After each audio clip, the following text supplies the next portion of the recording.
श्री कृष्णाय नमः। श्री गोपीजन वल्लभाय नमः। श्रीमदाचार्य चरण कमलेभ्यो नमः। श्री गोसाई जी परम दयालवे नमः। श्री गुरुवे नमः।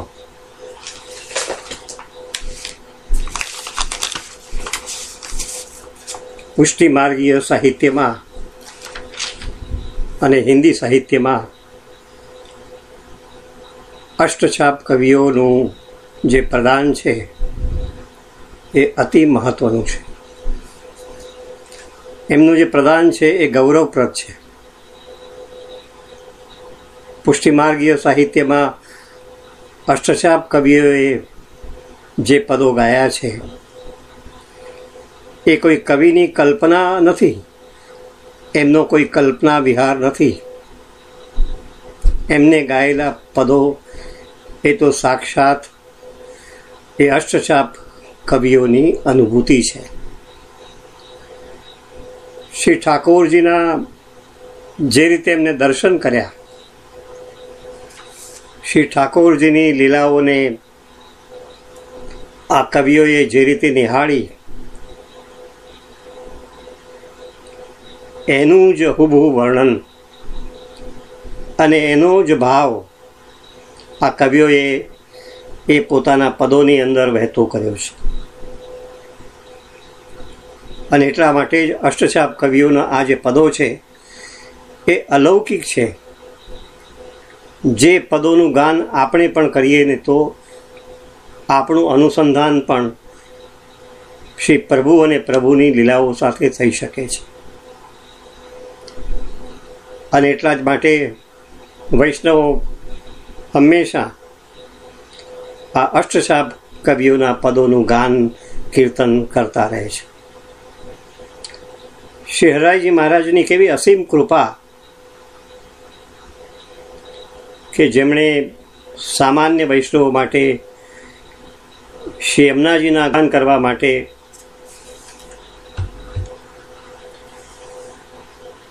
શ્રી યમુનાજીના પદોનો જે વિપુલ સંગ્રહ હતો એ સંગ્રહમાંથી 41 પદો પસંદ કર્યા. એમની કેવી લાક્ષણિક દ્રષ્ટિ હતી કે જેમાં વીણી વીણીને જે અતિ મહત્વના કહી શકાય એવા શ્રી યમુનાજીનો મહિમા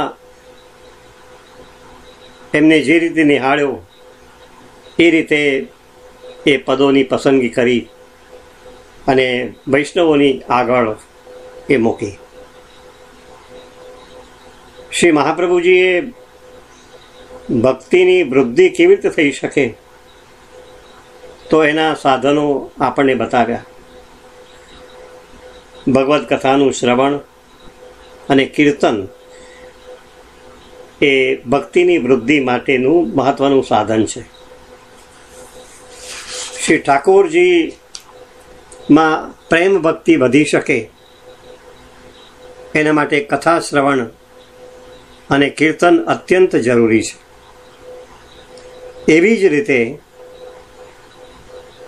પ્રેમ ભક્તિ વધારવા માટે યમુનાજીમાં પણ આપણો ભાવ વધે, યમુનાજીમાં પણ પ્રીતિ વધે, એટલા માટે એમના કીર્તન અને ગુણગાન પણ એટલા જ જરૂરી છે. અને એટલે તો આજે 500 વર્ષ ઉપરાંતની આપણી જે પરંપરા છે એમાં વૈષ્ણવો યમુનાષ્ટકની સાથે શ્રી યમુનાજીના 41 પદોનું પણ ગુણગાન, એનું કીર્તન પદગાન હંમેશા કરતા આવ્યા છે. સંપ્રદાયમાં શ્રી હરાયજીએ પોતે જે યમુનાજીના પદો પસંદ કર્યા એમાં પણ એમની એક લાક્ષણિક દ્રષ્ટિ હતી કે જેથી કરીને યમુનાજીના આ પદોનું ગાન કરવાથી શ્રી યમુનાજીનું નામ, રૂપ, ગુણ અને લીલાનું આહ્વાન અવગાહન આપણે કરી શકીએ. એવા જ એક કૃપાપાત્ર સેવક શ્રીનાથજીના પરમ સખા ગોવિંદ સ્વામી, જેને વિશે ગઈ વખતે થોડી ઘણી વાત કરી. એમના જીવનના 80 વર્ષ દરમિયાન એમને શ્રી પ્રભુના એવા ગુણગાન, શ્રી યમુનાજીના એવા ગુણગાન ગાયા છે. 30 વર્ષની ઉંમરે એમનું પોતાનું જે મૂળ વતન, પોતાનું મૂળ ગામ આંત્રી, એ ગામમાંથી એ વ્રજમાં આવ્યા.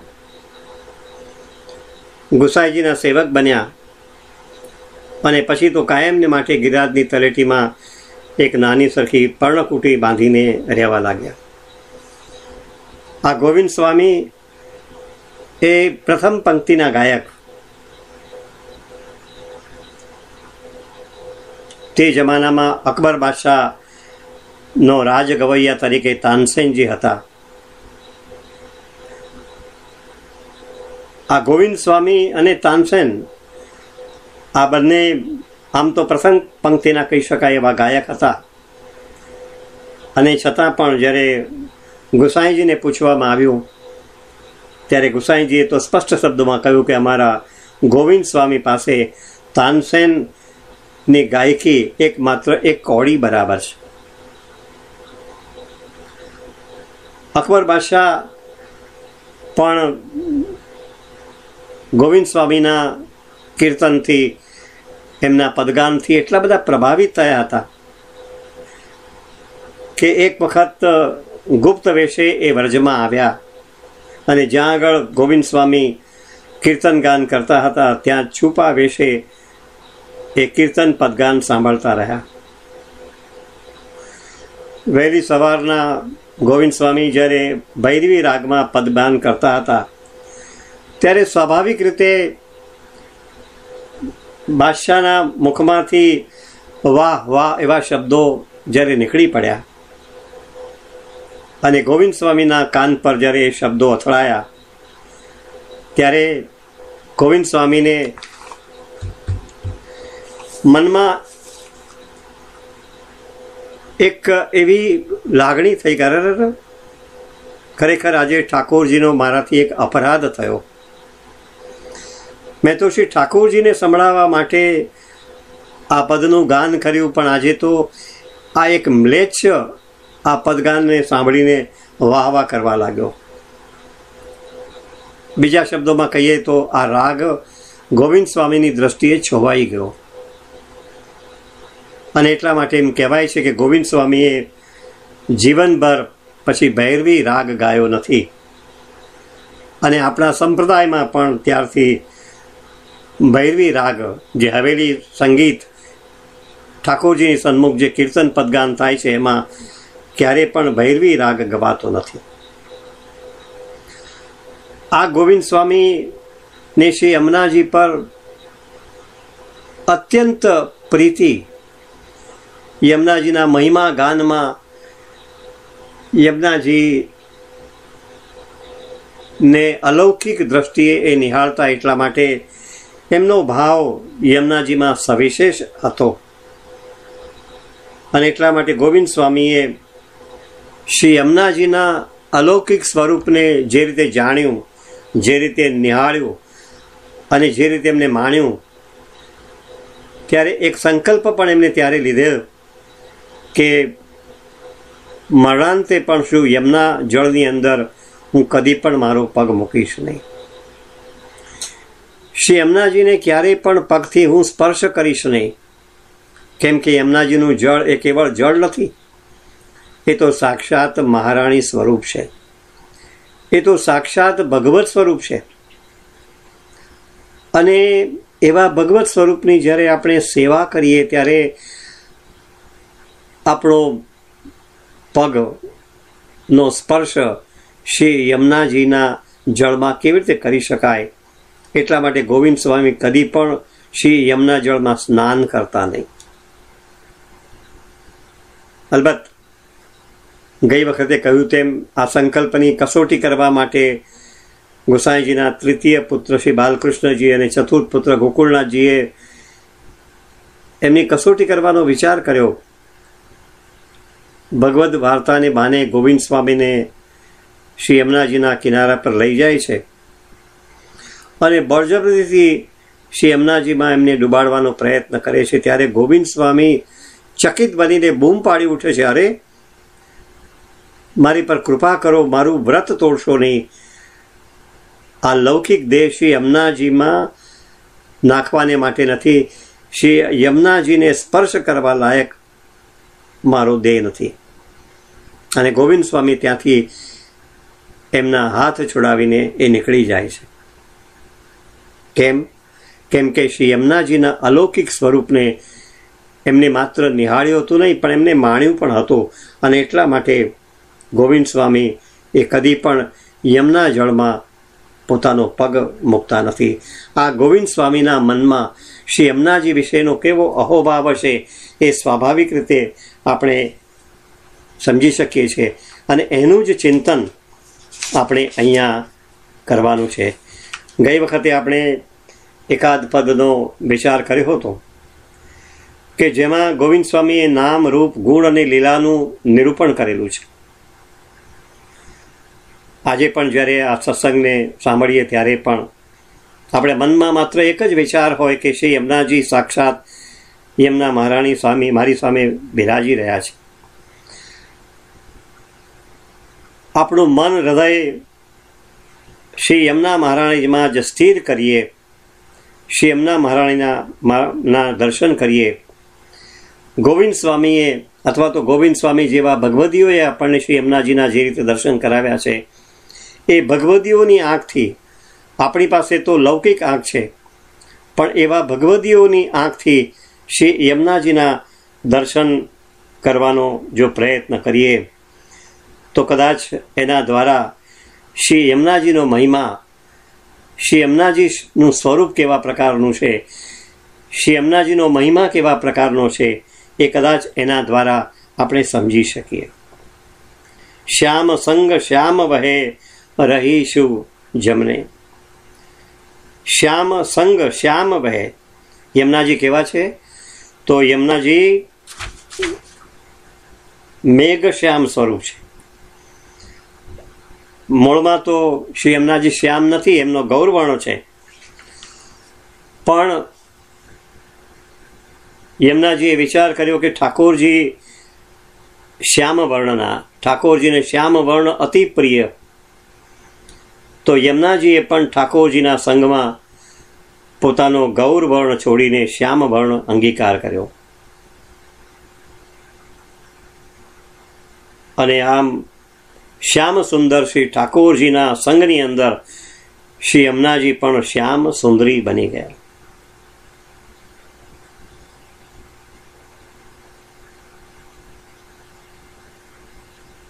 શ્રી યમુનાજી અને ઠાકોરજીનું જે સ્વરૂપ છે ને એક જ છે.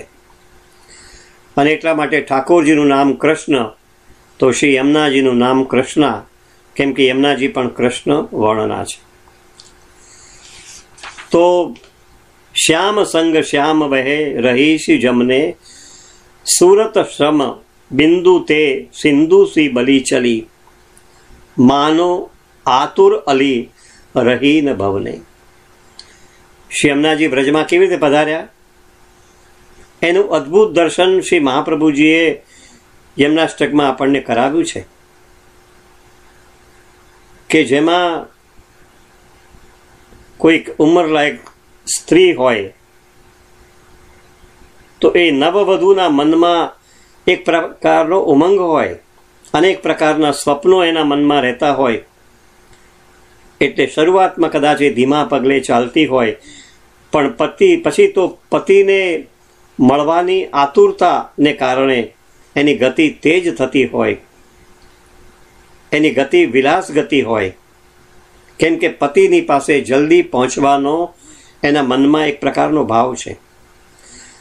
તો એ જ રીતે નવવધૂની જેમ જ શ્રી યમુનાજી પણ કલિંદ પર્વત છોડીને વ્રજમંડળમાં જ્યારે પ્રવેશ કરે છે ત્યારે એમના હૃદયમાં જે પ્રકારનો આનંદ છે, જે પ્રકારનો ઉલ્લાસ છે, જે ઉમંગ છે, એ ઉમંગને કારણે દોડતી ગતિએ એ પધારી રહ્યા છે.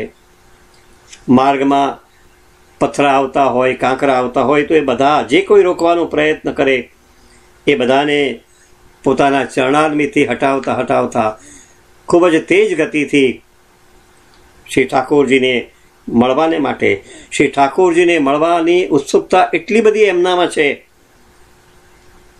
કે જેને કારણે શ્રી યમુનાજી દોડી રહ્યા છે. અને એ જ પ્રકારની લીલાનું દર્શન ગોવિંદ સ્વામીની આંખે આપણે કરવાનો પ્રયત્ન કરીએ છીએ. માનો આતુર અલી રહી ન ભવને. આ ભાવના માત્ર શ્રી યમુનાજીની એકલાની નથી, પણ બ્રજમાં રહેતા એકે એક ગોપીજનની પણ ત્યારે જ આ પ્રકારની વ્યાકુળ સ્થિતિ હતી, આ પ્રકારની વિરહ વ્યાકુળ સ્થિતિ હતી. કેમ કે ઘરમાં એમને ગોઠતું જ નહીં, ચેન ન પડે, એટલે ઘર છોડીને એ ગોકુળ ભાગી જવાનું જ એમના મનમાં હંમેશા તત્પરતા રહેતી. કેમ કે ઠાકોરજીમાં જ એમનું મન આસક્ત બની ગયું હતું. તો શ્રી યમુનાજી પણ એવા જ તાપભાવવાળા, એવા જ આતુર છે. કેમ કે ઠાકોરજી વિના એમના ભવનમાં એ એકલા રહી શકતા નથી. અને એટલા માટે તેજ ગતિથી ઠાકોરજીને મળવાને માટે એ દોડી રહ્યા છે. કોટી કામહી વારો રૂપ નયન નિહારો, લાલ ગિરધર સંગ કરત રમને. આગળના પદની અંદર ગોવિંદ સ્વામી આપણને બતાવે છે કે શ્રી યમુના મહારાણીનું રૂપ કેવું છે. તો કરોડો કામદેવો એમની પાસે ઝાંખા પડી જાય એ પ્રકારનું એમનું રૂપ છે. કોટી કામહી વારો રૂપ નયન નિહારો.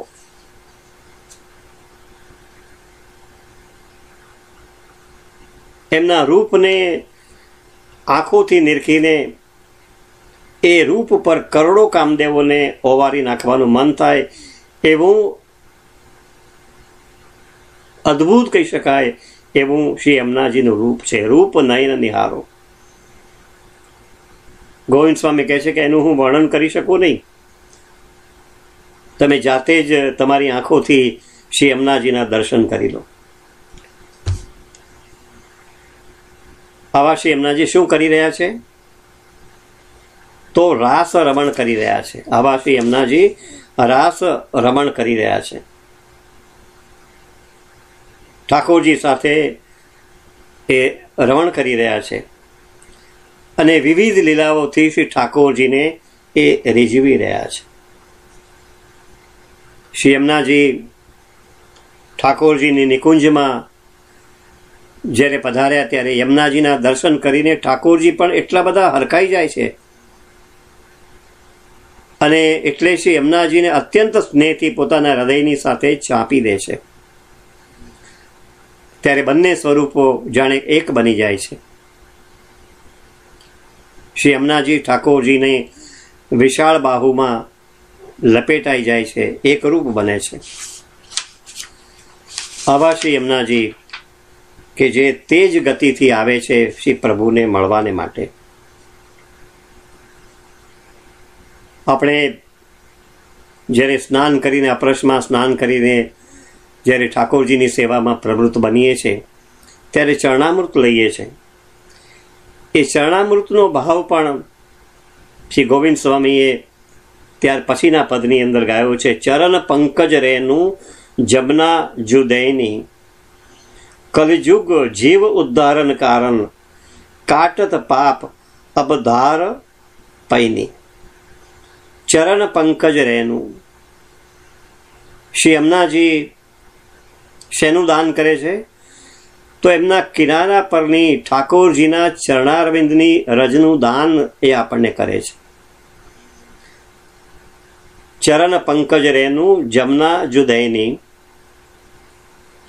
દૈની એટલે આપનારા. કલયુગ જીવ ઉદ્ધારણ કારણ. અને આ રજ કેવી છે? તો કળિયુગના જીવોનો ઉદ્ધાર કરવા માટે છે. આગળ પણ કહે છે કાટદ પાદ અબધાર પૈની. એ જીવોના પાપ જાણે તીક્ષ્ણ છરીથી કાપતા હોય એમ આ રજ, યમુનાજીની જે રજ છે ને, એ જીવોના પાપને કાપે છે.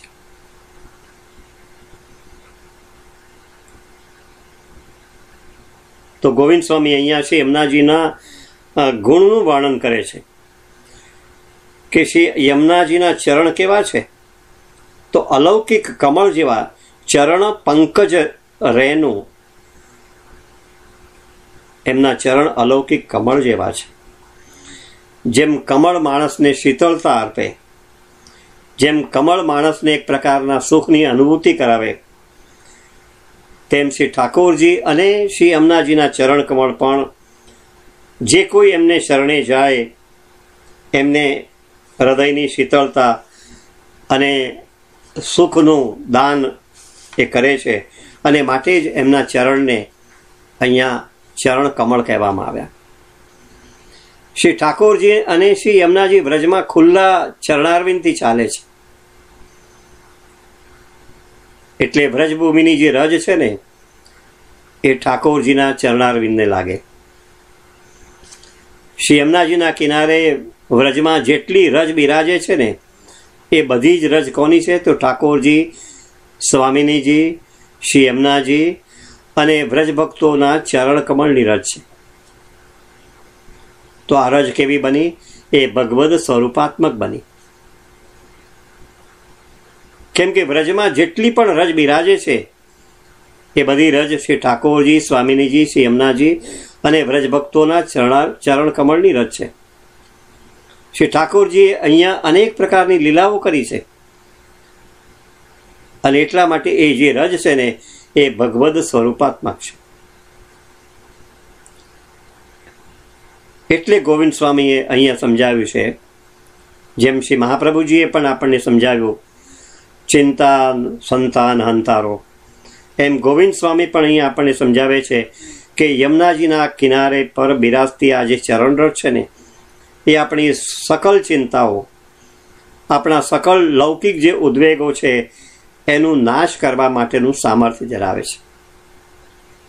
અને એટલા જ માટે મેં શરૂઆતમાં કહ્યું તે પ્રમાણે કે જ્યારે અપરસમાં સેવા માટે આપણે જ્યારે પ્રવૃત્ત બનીએ છીએ ત્યારે પણ ચરણામૃત લઈએ છીએ. એમાં પણ જે રજ છે ને તે શ્રી યમુનાજીની રજ છે. આ ભાવ આપણા મનમાં હંમેશને માટે રમતો હોવો જોઈએ. અને જે જળ છે તે ઠાકોરજીના સ્નાનનું યમુના જળ છે.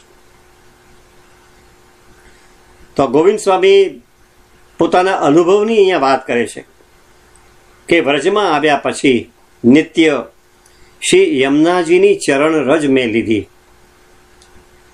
અને એનું અલૌકિક ફળ મને તેના દ્વારા પ્રાપ્ત થયું. વાર્તા પ્રસંગમાં આપણે જોયું છે ને કે ગોવિંદ સ્વામીની સગી દીકરી મા વિનાની વર્ષો બાદ પિતાને મળવા માટે સાસરિયામાંથી વ્રજમાં આવે છે. ત્યારે એ લૌકિક દીકરી સામે એમને આંખ માડીને પણ જોયું નથી. કેમ નથી જોયું? ત્યારે ગોવિંદ સ્વામી પોતાના હૃદય ઠાલવે છે, પોતાના હૃદયના ભાવની વ્યક્ત કરે છે કે બેન, મને તો મન તો એક જ હતું અને એ ઠાકોરજીના ચરણમાં મેં અર્પી દીધું. હવે ઠાકોરજીની સાથે વાત કરું તો પછી બીજું મન ક્યાંથી લાવું કે જેના દ્વારા તારી સાથે વાત કરું? તો મનની ઠાકોરજીમાં કેવી આસક્તિ ગોવિંદ સ્વામીમાં હતી એ આ ઉદાહરણમાંથી આપણે સમજી શકીએ છીએ. એ વ્રજરજનો પ્રતાપ ગોવિંદ સ્વામી બતાવે છે. આપણે ભાગવતની કથામાં પણ જોયું છે કે ઉદ્ધવજી જ્યારે વ્રજમાં આવે છે ત્યારે ગોપીજનોએ પણ ઉદ્ધવજીને આવો જ કંઈક જવાબ આપ્યો હતો. ઉદ્ધવજી જ્યારે કહે છે કે તમે તપ કરો, વ્રત કરો, જપ કરો, આ બધું કરો જેથી કરીને તમે ઠાકોરજીને મેળવી શકો. ત્યારે ગોપીજનો જે જવાબ આપે છે એ પણ લગભગ આવો જ હતો કે એ બધું કરવા માટે અમારે મન તો જોઈએ ને. અમારી પાસે જો મન જ ના હોય તો આ બધું અમે કરીએ કેવી રીતે? અને અમારી પાસે તો માત્ર એક જ મન છે અને એ તો શ્રી ઠાકોરજીને અમે સમર્પિત કરી દીધું છે. ઠાકોરજી એ મનને લઈને અહીંયાથી પધાર્યા છે, તો અમે બીજું મન ક્યાંથી લાવીએ? આ ગોપીજનોનો ભાવ પણ ઉદ્ધવજીની આગળ ગોપીજનોએ આ જ પ્રકારનો ભાવ વ્યક્ત કર્યો છે. તો આ ચરણ રજ વ્રજની, યમુનાજીની જે ચરણ રજ છે, એ ચરણ રજ લેવાથી શું ફળ મળે એ પણ ગોવિંદ સ્વામીએ પોતાના પદની અંદર બતાવ્યું. કલિયુગ જીવ ઉદ્ધારણ કારણ કાટત પાપ અબધાર પૈની. આજે કળિયુગનો જમાનો છે અને પુષ્ટિજીવો પણ કળિયુગના પ્રભાવથી વંચિત રહી શકે જ નહીં, એટલે અનેક પ્રકારના દોષવાળા એ બન્યા છે. તો જેમ નાળિયેરની ઉપર કોચલું ઉપર જે છોતરા હોય, ચોંટી ગયા હોય, એમ આપણી પર પણ કળિયુગના અનેક પ્રકારના દોષો રૂપી છોતરા ચોંટી ગયા છે. અને જ્યાં સુધી પેલા નાળિયેરના છોતરા કોઈ અણીદાર સાધનથી જોરપૂર્વક કાપીએ નહીં, ત્યાં સુધી નાળિયેરમાંથી આપણને કોપરું મળતું નથી. એમ કળિયુગના જીવોને પણ જે અનેક પ્રકારના દોષો લાગી ગયા છે, અસમર્પિત હોય, અન્યાશ્રય હોય, દુસ્સંગ હોય, અસદ આલાપ હોય, જેની વિશે પણ આપણે અગાઉના સત્સંગમાં ઘણી બધી વાતો કરી છે. તો એ કળિયુગના જીવોના જે દોષો છે એ કોઈ સામાન્ય સાધનથી દૂર થઈ શકે નહીં. એ દોષોને દૂર કરવા હોય તો અલૌકિક એવી યમુનાજીની રજ જેવું ધારદાર સાધન, ધારદાર શરીર જ એમાં કામ લાગી શકે. શું યમુનાજીની જે રજ છે એની સરખામણી શેની સાથે કરવામાં આવી છે? તો ધારદાર છરી સાથે એની સરખામણી કરવામાં આવી છે કે જે યમુનાજીની રજ કળિયુગના જીવોના અનેક પ્રકારના જે દોષો છે એને દૂર કરે છે. એટલું જ નહીં, પણ એમના સર્વ પાપોને ઉખેડીને ફેંકી દે છે. સિદ્ધાંત રહસ્યમાં પણ શ્રી મહાપ્રભુજીએ આપણને બતાવ્યું કે બ્રહ્મ સમન કરવાથી જીવના સર્વ દોષોમાંથી એ નિવૃત્તિ થાય છે. બ્રહ્મ સમન લીધા પછી આપણે બીજા પાપ કર્મ ભલે ના કર્યા હોય, પણ કળિયુગનો પ્રભાવ કે જેને કારણે બીજા દોષો આપણને લાગી જાય, અસમર્પિત, અન્યાશ્રય, દુસ્સંગ, અસદ આલાપ, એવા દોષો લાગી જાય, તો એ બધા દોષો બીજા કોઈ પણ સાધનથી દૂર થતા નથી, કેવળ શ્રી યમુનાજીની રજથી જ દૂર થાય છે. તો શ્રી યમુનાજી આવા કૃપા સાગર છે, જે આપણને લાગેલા કળિયુગના બધા જે દોષો છે એમાંથી વિમુખ બનાવે છે. બીજા શબ્દોમાં કહીએ તો આપણું જે દુઃખ છે ને એ નિવૃત્ત કરે છે, દુઃખમાંથી આપણને નિવૃત્ત બનાવે છે. એટલું જ નહીં, પણ ત્યાર પછીની જે પંક્તિ છે એમાં ગોવિંદ સ્વામી માત્ર દુઃખની નિવૃત્તિ નહીં, પણ સુખનું પણ પ્રદાન શ્રી યમુનાજીની ચરણરજ આપણને કરે છે. પાન પ્રતિ પ્રાણ સુખ આયે ભક્ત હિત સકલ સુખ કી તુમ હો નિસયની. એટલે પ્રાણપતિ એટલે શ્રી વલ્લભ અને પ્રાણસૂત એટલે શ્રી ગુસાઈજી. તો પ્રાણપતિ અને પ્રાણસૂત શ્રી વલ્લભ અને શ્રી ગુસાઈજી એ પુષ્ટિ જીવોના કલ્યાણ માટે આ પૃથ્વી પર પધાર્યા. એ જ રીતે શ્રી યમુનાજી પણ નિત્ય લીલામાંથી વિખૂટા પડેલા જે જીવો છે એનો ઉદ્ધાર કરવાને માટે સારસ્વત કલ્પમાં એ પૃથ્વી પર પધાર્યા છે. શેને માટે પધાર્યા છે? આયે ભક્ત હિત સકલ સુખ કી તુમ હો નિસયની. ઠાકોરજી અને બ્રજભક્તોના આનંદ માટે, એમના સુખને માટે, એમના હિતને માટે શ્રી યમુનાજી પણ પૃથ્વી પર પધાર્યા છે. એટલે આજે પણ શ્રી યમુનાજીના શરણે જો આપણે જઈએ, એમની ચરણ રજનું જો આપણે સેવન કરીએ, તો પુષ્ટિ જીવ તરીકે આપણે પણ સુખનો પર્વત શ્રી યમુનાજીના ચરણ થકી, ચરણ રજ થકી આપણે એ સુખને પ્રાપ્ત કરી શકીએ. તો સુખને પ્રાપ્ત કરવા માટે નિસરણી સમાન શું છે?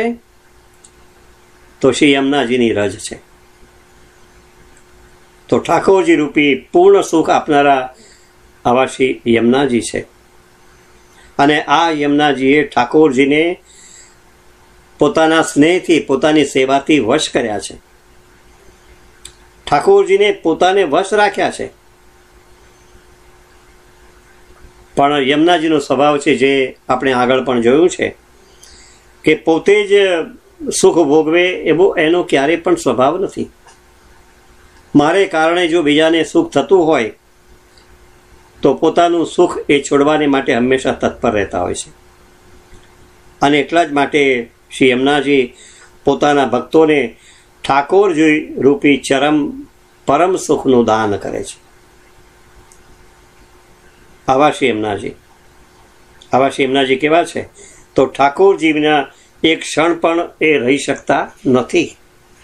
આવા શ્રી યમુનાજી છે, જે યમુનાજી પોતાના નેત્રોથી શ્રી ઠાકોરજીને હંમેશા દર્શન કરે છે.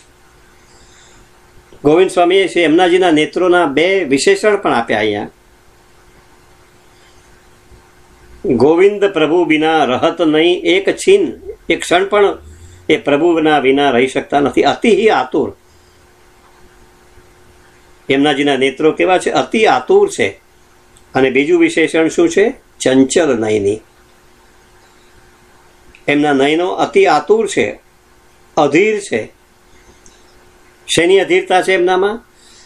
કે જે કોઈ જીવો પોતાની પાસે આવે, પોતાના શરણે આવે, તો એ જીવોને પ્રભુની સન્મુખ લઈ જવાની એમનામાં એક પ્રકારની તાલાવેલી છે. એક પ્રકારની એમનામાં અત્યંત આતુરતા છે. અને આ નેત્રો પાછા કેવા છે? ચંચળ પણ છે. હૃદયનો આનંદ નેત્રોમાં આવી જાય ત્યારે નેત્રો કેવા બને? ચંચળ બને.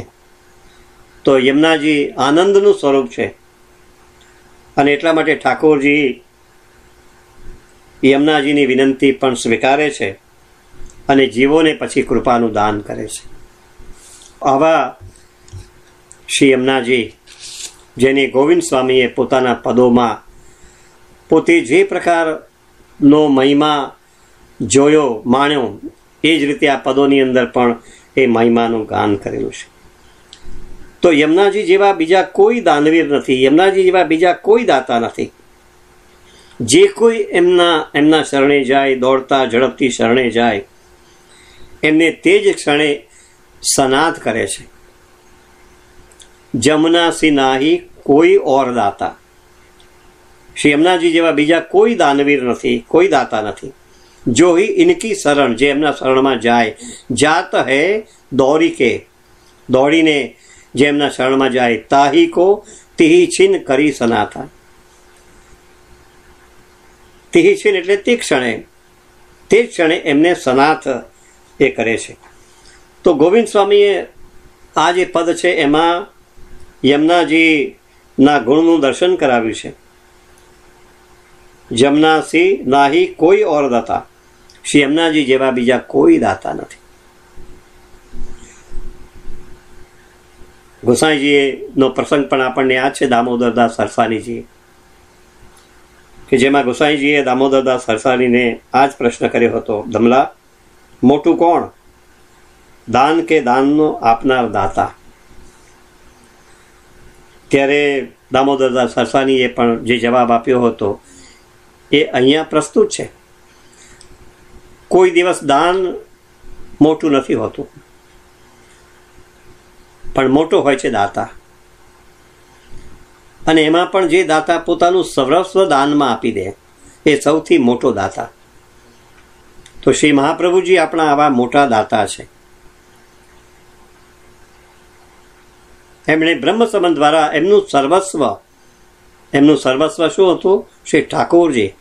એમનું સર્વસ્વ એવા શ્રી ઠાકોરજી આપણને દાનમાં આપી દીધા છે. ઠાકોરજીને જ્યારે પધરાવી આપ્યા, વલ્લભ કુળની મારફતે આપણને જ્યારે આપણા ઘરમાં શ્રીજી બાબા પધાર્યા, ત્યારે ઠાકોરજી પધરાવી આપતા પણ શ્રી મહાપ્રભુજીએ એક જ વાત આજ્ઞા કરી કે હું મારું સર્વસ્વ તમને સોંપું છું. તો શ્રી મહાપ્રભુજી એવા મહાન દાતા છે કે જેમણે પોતાનું સર્વસ્વ પોતાના પ્રિય કહી શકાય એવા ઠાકોરજી વૈષ્ણવોને દાનમાં આપી દીધા છે. તો ગોવિંદ સ્વામી અહીંયા એ જ પ્રકારનો ભાવ બતાવે છે, જમનાસી નાહી કોઈ ઓર દાતા. શ્રી મહાપ્રભુજી જેમ કૃપા શક્તિનું સ્વરૂપ છે ને, એમ યમુનાજી પણ એ જ કૃપા શક્તિનું સ્વરૂપ છે. શ્રી મહાપ્રભુજીને માટે સર્વોત્તમ સ્ત્રોતમાં જેમ ગોસાઈજીએ કહ્યું કે અદેય દાન દક્ષ અને મહોદાર ચરિત્રવાન, તેમ યમુનાજી પણ કેવા છે? અદેય દાન દક્ષ અને મહોદાર ચરિત્રવાન. યમુનાજી જેવા બીજા કોઈ દાતા નથી. જે ક્ષણે જીવ એમના શરણે જાય ને, તે જ ક્ષણે શ્રી યમુનાજી એ જીવને અનાથમાંથી સનાથ બનાવી દે છે. જાતે હિ દોરિકે તાહિકો તિહિછિન કરી સનાથા. એમને સનાથ બનાવી દે છે. એ અનાથ પછી રહેતા નથી, એ સનાથ બને છે. યમુનાજીની આવી કૃપા એ ભાગ્યશાળીનું જ લક્ષણ કહેવાય. એટલે ગમે તેવો દીનહીન પતિત હોય પણ શ્રી યમુનાજીના શરણે જાય, શ્રી યમુનાજીનો આશ્રય કરે, તો યમુનાજી એને એ જ ક્ષણે પોતાનો બનાવી દે છે, અનાથને સનાથ કરે છે. જે અનાથ છે, જેની ઉપર કોઈ સ્વામી નથી, એને સનાથ કરે છે. એ જીવને ઠાકોરજીને સોંપી દે છે. આવા શ્રી યમુનાજી કેવા છે? તો અદેય દાનદાતા છે, મહોદાર ચરિત્રવાન છે. કિશોરીબાઈની વાર્તા 252 વૈષ્ણવોમાં આપણે જોયું છે કે નિયમિત રીતે એ યમુનાષ્ટકનો પાઠ કરતા. બાળપણથી રાત અને દિવસ પ્રસન્ન ચિત્તે યમુનાષ્ટકનો પાઠ કરતા. પણ કેવી રીતે પાઠ કરતા? પ્રસન્ન ચિત્તે, એક ચિત્તે, ભાવપૂર્વક. કિશોરીબાઈએ શ્રી યમુનાષ્ટકનો પાઠ કર્યો તો યમુનાષ્ટકના પાઠનું એમને ફળ મળ્યું. શ્રી યમુનાજીના સ્વરૂપને હૃદયમાં ધારણ કરીને એ પાઠ કરતા. વાર્તા તો આપને બધાને ખબર છે કે બાળપણ એમનું લગ્ન થયેલું, માતા પિતા હરિશરણ થયા, એ પોતે પણ બાળ વિધવા બન્યા, મોટી બહેન પણ સાસરે ગઈ, ઘરમાં એકલા જ રહ્યા, કોઈ પછી આધાર ન રહ્યો. પણ એકમાત્ર આધાર શ્રી યમુનાજીનો આનંદપૂર્વક નિમગ્નમાં પૂર્વક એ યમુનાષ્ટકનો પાઠ કરતા. ગામમાં શીતળાનો રોગ ફાટી નીકળ્યો. કિશોરીબાઈ પણ એની ઝપટમાં આવી ગયા. શીતળાના ફોલ્લા થયા, આંખનું તેજ ચાલી ગયું, હલનચલન પણ કરી શકે નહીં એવી સ્થિતિ ઊભી થવા માંડી. એક ખાટલામાં એ પડી રહે, કોઈ ઘરમાં પાણી પાનાર પણ કોઈ નહીં. પણ એમની યાદદાસ્ત જે રીતની હતી એ પ્રમાણે એ યમુનાષ્ટકનો નિરંતર હૃદયમાં શ્રી યમુનાજીને પધરાવીને એ પાઠ કર્યા કરતા. અને એક દિવસ કૃપાસાગર શ્રી યમુનાજી લૌકિક સ્ત્રીનું રૂપ ધારણ કરીને કિશોરીબાઈને ત્યાં પધારે છે. કિશોરીબાઈને આશ્ચર્ય થાય છે કે કોણ છો? ત્યારે યમુનાજી કહે છે, હું તારી બાની બહેનપણી છું, તારી સારવાર કરવા માટે આવ્યું છું. કિશોરીબાઈ શું કહે છે ખબર છે? મને કોઈ તકલીફ નથી, મારા શ્રી યમુનાજી મારી સાથે જ છે. તો આ રીતે શ્રી યમુનાજી કિશોરીબાઈની સાથે થોડા દિવસ માટે રહે છે. થોડાક દિવસમાં એ ગામમાં શ્રી ગોસાઈજી મહારાજ પધારે છે. ગોસાઈજી કિશોરીબાઈના ઘેર પધારે છે. યમુનાજી સાક્ષાત સ્વરૂપે ત્યાં આગળ પ્રગટ થયા અને ગોસાઈજીને આજ્ઞા કરી, કિશોરીને હવે તેવી કરી દો. ગોસાઈજીનો વરદ હસ્ત કિશોરીબાઈના શરીર ઉપર ફરે છે અને કિશોરબાઈને એક તનુ નવત્વ પ્રાપ્ત થાય છે. આવો પરમ ભગવદીય કહી શકાય એવા શ્રી કિશોરીબાઈ એમને આવા અલૌકિક યુગલ સ્વરૂપે શ્રી ગોસાઈજી અને શ્રી યમુનાજીના સાક્ષાત યુગલ સ્વરૂપે દર્શન થાય છે. આ છે યમુનાજીનું ફળ. તો યમુનાજીએ જે અલૌકિક દાન કિશોરીબાઈને કર્યું, એ જ અલૌકિક દાન સર્વપુષ્ટિ જીવોને કરવાને માટે પણ શ્રી યમુનાજી તત્પર છે. અને એટલા માટે ગોવિંદ સ્વામી આપણને સમજાવે છે કે યમુનાજી જેવા દાતા મળ્યા પછી એમનો આશ્રય છોડીને બીજે ક્યાંય પણ ભટકીએ નહીં. શ્રી યમુનાજીનું દ્રઢ શરણ આપણે સ્વીકારીએ. શ્રી યમુનાજીના નિત્ય પાઠ કરીએ, કેમ કે યમુનાજી જરૂર અલૌકિક દાન આપે તેવા છે. ગમે તેટલા કષ્ટ આવે, ગમે તેટલી દુઃખ આવે, ગમે તેટલી ઉપાધિઓ આવે, પણ ક્યાંય ફાંફા ન મારીએ, ક્યાંય અન્યાય કરવાને માટે ન પહોંચીએ, કોઈની બાધા આખડી કરવાના માટેનો પ્રયત્ન ન કરીએ. શ્રી યમુનાજી પર પાકો ભરોસો રાખીને ગમે તેટલી તકલીફો આવી પડે તો પણ એકમાત્ર શ્રી યમુનાજીને હૃદયમાં ધારણ કરી રાખીએ. તો યમુનાજી આવા અલૌકિક દાતા છે. યમુનાજી માત્ર એટલું જ કહે છે કે મને સાચા હૃદયથી માં કહીને પુકારશો ને, મારા ચરણને પકડી લેશો ને, તો પછી હું બધું જ સંભાળી દઈશ. અને સનાથ એટલે શું? તો શ્રી યમુનાજી આપણને પ્રભુને સોંપી દે છે, આપણને પ્રભુને મેળવી આપે છે. એનું નામ સનાથ. વ્રજમાં આપણે વારંવાર જઈએ છીએ, ત્યાંથી શું લાવીએ છીએ? તો વ્રજમાંથી પેંડા લાવીએ છીએ. રમેશભાઈ પરીખ બહુ સરસ વાત કરે છે. પેંડા લાવીએ, થોડી કંઠી લાવીએ, યમુના જળ લાવીએ. પણ આજ માત્ર વ્રજમાંથી લાવવાનું? આપણે આ સિવાય બીજું કંઈ લાવીએ છીએ ખરા?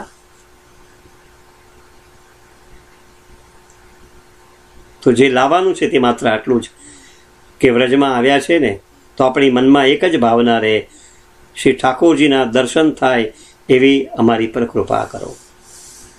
પરિક્રમા કરીએ ત્યારે પણ કૃષ્ણને ગોતવા માટે, કૃષ્ણના દર્શન ક્યાંક અલપ આપણને થઈ જાય એવી ભાવના રાખીને પરિક્રમા કરીએ, ગિરિરાજજીની પરિક્રમા કરીએ. ભાવ શું છે?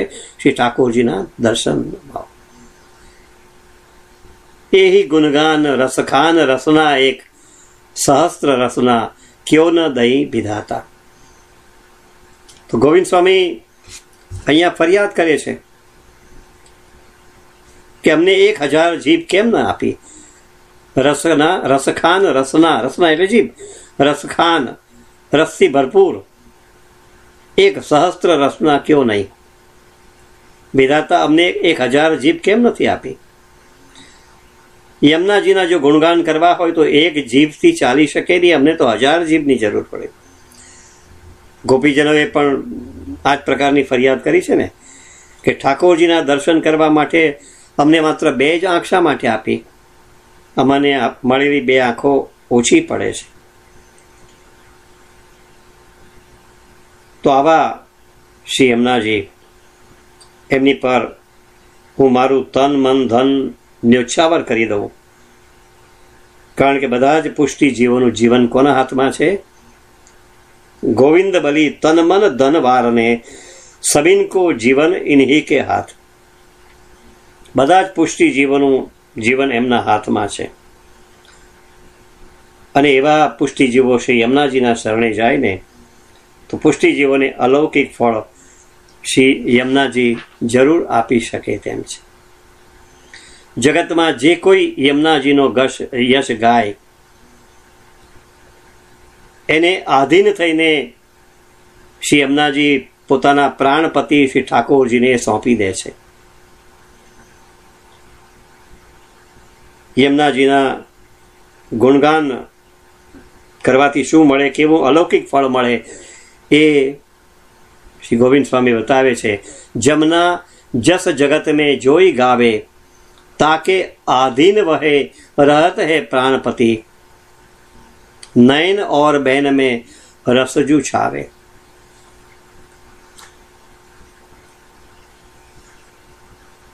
યમુનાજીના ગુણગાનના 2 અલૌકિક ફળ આ પદની અંદર ગોવિંદ સ્વામી આપણને બતાવે છે. પહેલું ફળ શું? શ્રી ઠાકોરજી યમુનાજીના જે કોઈ પદનું ગાન કરે, યશનું ગાન કરે, એ ભક્તને આધીન થઈને રહે. આધીન બનીને રહેવું એટલે શ્રી યમુનાજી આપણને વશ રહે, આપણા જે કંઈ અલૌકિક મનોરથો હોય એ પૂરા કરવાને માટે એ હંમેશા તત્પર બને. શ્રી યમુનાજી પણ આપણી જે કંઈ અલૌકિક મનોરથ હોય એને પૂરા કરવાને માટે હંમેશા આધીન બનીને રહે છે. શ્રી મહાપ્રભુજી અને શ્રી ઠાકોરજીનું ગુણગાન આપણે કરીએ છીએ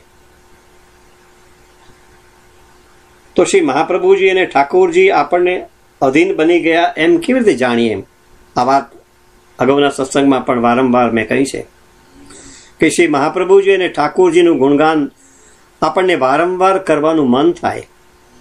શ્રી મહાપ્રભુજી અને ઠાકોરજીનું ગુણગાન કરવાને માટે સત્સંગમાં જવાનું આપણને વારંવાર મન થાય તો ચોક્કસ માનવું કે શ્રી મહાપ્રભુજી અને ઠાકોરજી આપણને અધીન બન્યા છે. શ્રી મહાપ્રભુજીની આજ્ઞાઓનું પાલન કરવામાં આપણી દ્રઢતા વધે તો ચોક્કસ માનવું કે શ્રી મહાપ્રભુજી આપણને અધીન બન્યા છે. શ્રી ઠાકોરજીની સેવામાં આપણી રુચિ વધતી જાય તો ચોક્કસ માનવું કે ઠાકોરજી આપણને અધીન બન્યા છે. એ જ રીતે ગોવિંદ સ્વામી આપણને સમજાવે છે કે યમુનાજીના યશ ગાવાનું પણ જો આપણા મનમાં ભાવ જાગે, ભક્તની આંખમાં અને વાણીમાં એક પ્રકારનો અલૌકિક પ્રેમરસ છવાઈ જાય, શ્રી યમુનાજીના ગુણગાન સિવાય પછી બીજું કોઈ પણ બોલવાની એને રુચિ ન થાય, એની વાણીમાં પણ શ્રી યમુનાજી બિરાજતા હોય તો ચોક્કસ માનવું કે શ્રી યમુનાજી પણ આપણને અધીન બન્યા છે. પછી લૌકિકમાં આપણી આસક્તિ રહેતી નથી, પછી અલૌકિકમાં આપણી આસક્તિ રહે છે.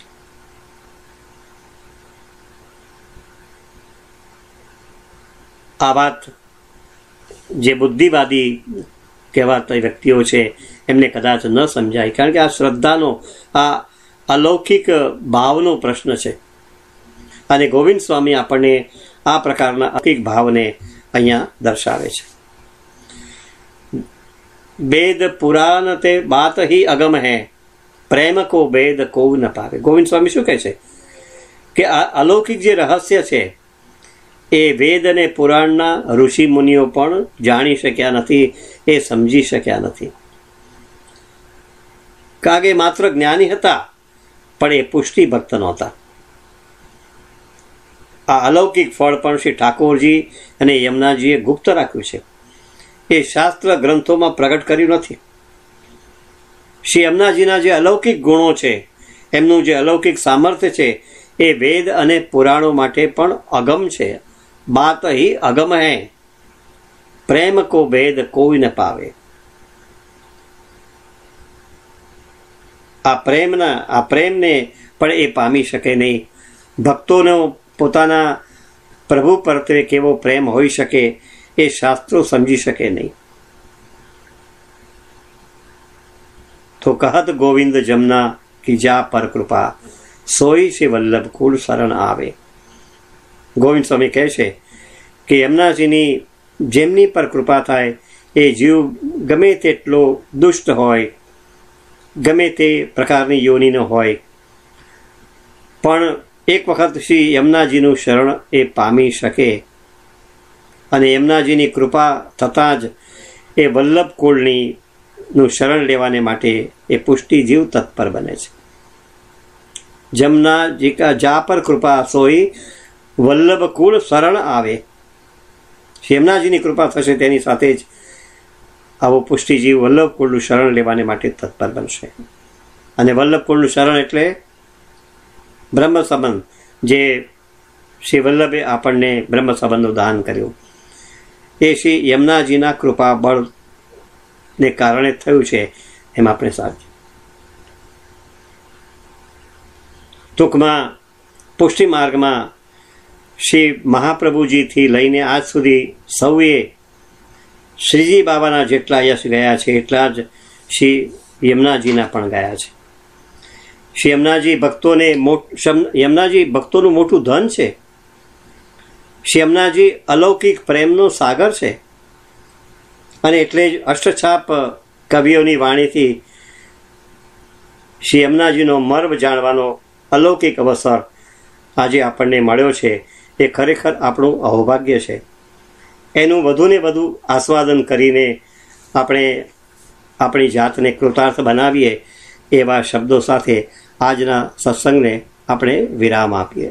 હસ્તો સૌને જય શ્રી કૃષ્ણ.